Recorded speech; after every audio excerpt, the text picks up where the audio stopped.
Vibrios, Campylobacter y Helicobacter. Pertenecen a la familia Vibrionaceae, al género Vibrio, y las especies más importantes son el Vibrio cholerae y el Vibrio paremolíticos.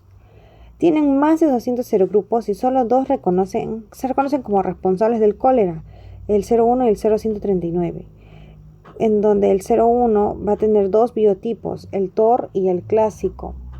Y la séptima pandemia va a estar relacionada con el biotipo TOR, la que causó la pandemia del cólera, cuyo serotipo específico fue el serotipo Ogawa.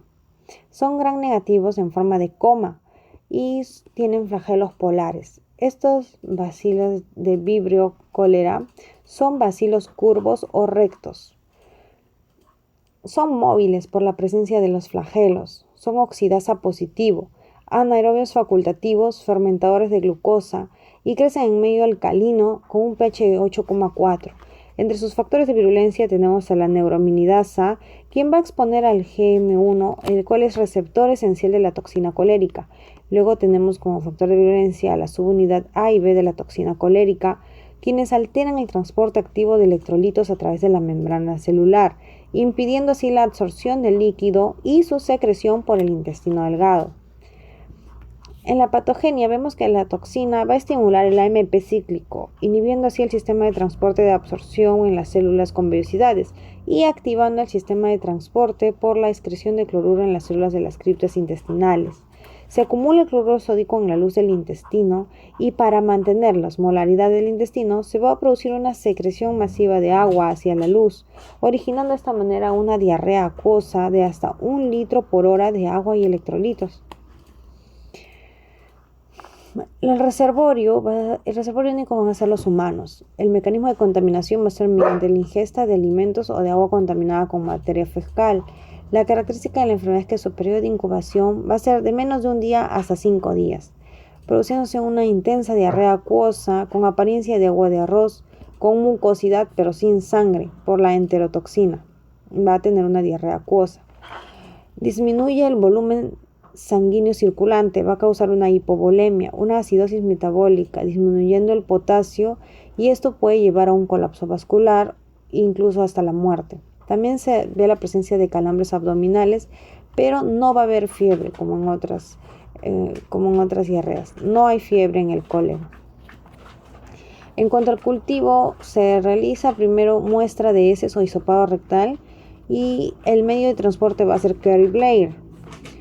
El cultivo se va a realizar observando la sacarosa. En el caso del Vibrio cholerae, la sacarosa va a ser positiva, dando un color amarillo. En el cultivo, si vemos en la bioquímica, el TCI se observa un pico de flauta ácido, con acidez en el fondo, sin gas y sin H2S. También se hace otra prueba, la prueba de la oxidasa y la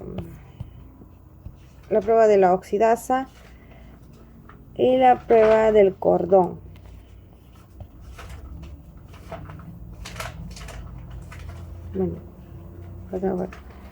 La prueba del cordón, en la que se va a producir una suspensión viscosa, lo cual se va a ver al levantar el asa y formar un hilo. En la prueba de la oxidasa se va a ver que es una oxidasa positiva. La forma de prevención del cólera va a ser mediante un lavado correcto de los alimentos y un lavado correcto de manos, con la vacunación, dejando o depositando la basura en depósitos tapados, hirviendo correctamente el agua. Ahora hablemos del Campylobacter. Este va a pertenecer al orden de las Campylobacteriales, familia Campylobacteriaceae y género Campylobacter, compuesto por 32 especies, donde el Campylobacter jejuni y el Campylobacter coli van a ser las principales causas de gastroenteritis, siendo el Campylobacter jejuni el 90% de los casos y el Campylobacter coli el 10% de los casos. Esos no forman esporas, son bacilos gram negativos en forma de espirales y curvos. Poseen flagelos polares y el serotipo del jejuni va a ser el 019. El hábitat o órgano blanco va a ser el colon.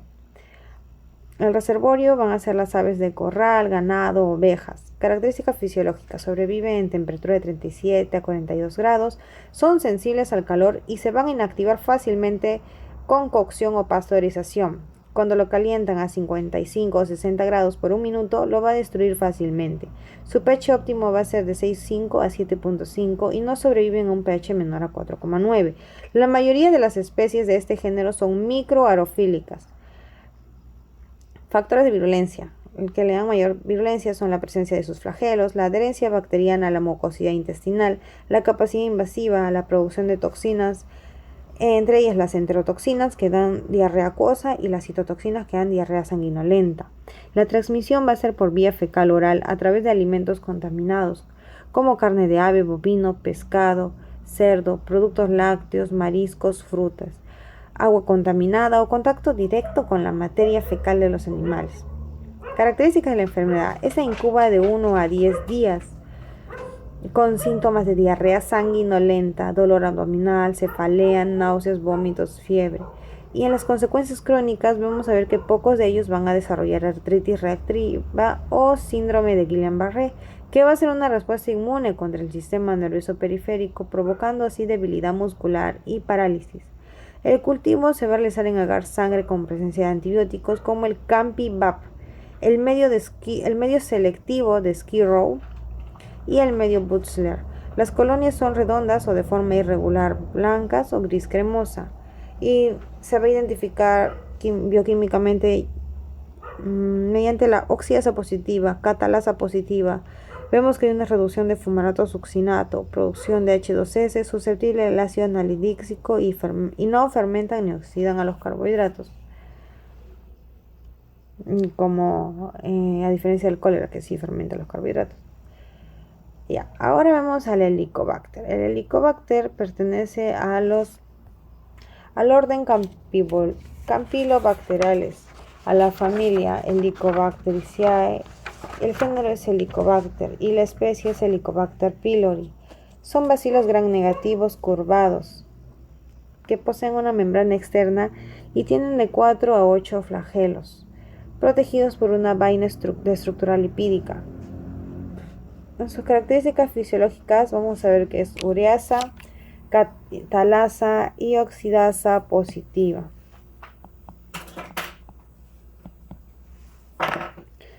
Es microaerófilo, sobrevive en ambientes adversos dados por el pH bajo del estómago. Su hábitat va a ser la mucosa gástrica humana. En los factores de virulencia vemos que tiene presente la ureasa, la cual produce la gastritis, la lipasa, las adhesinas que van a ayudar a su fijación, la catalasa, tiene también proteasa y fosfolipasas y un factor activador plaquetario. La proteína del gen asociada a citotoxinas, CAGA, causante de metaplasias. Y también vemos como un factor de virulencia la hemaglutinina. Mecanismos de contaminación, sea por vía fecal oral de persona a persona, agua y alimentos contaminados, influenciados por el hacinamiento y la falta de saneamiento. En el hombre se localiza en el antro y en el cuerpo del estómago y es un carcinógeno de tipo 1, aumentando el riesgo de cáncer gástrico. En las infecciones gástricas podemos ver que puede producir una úlcera péptica o una gastritis crónica. También puede llegar a producir cáncer gástrico y linfoma MALT. En la histopatología se obtiene una biopsia tanto del antro como del cuerpo gástrico. Se utilizan las tinciones Yemsa, Warthin-Starry y también una adición hematoxilina y eosina, alcanzando una especificidad del 100%. Se observa un infiltrado polimorfonuclear, un infiltrado linfocitario y presencia de bacilos curvos, los cuales son Helicobacter pylori. Para el cultivo se requiere una muestra tomada de una biopsia gástrica. Se cultiva en el medio Agar Columbia con 10% de sangre de cordero y las colonias de aproximadamente 1 milímetro de diámetro son incoloras y lisas. No hay hemólisis en el Helicobacter. Los métodos no invasivos serán la prueba de aliento a urea, prueba molecular, prueba de antígenos fecales, prueba serológica. Y bueno, eso.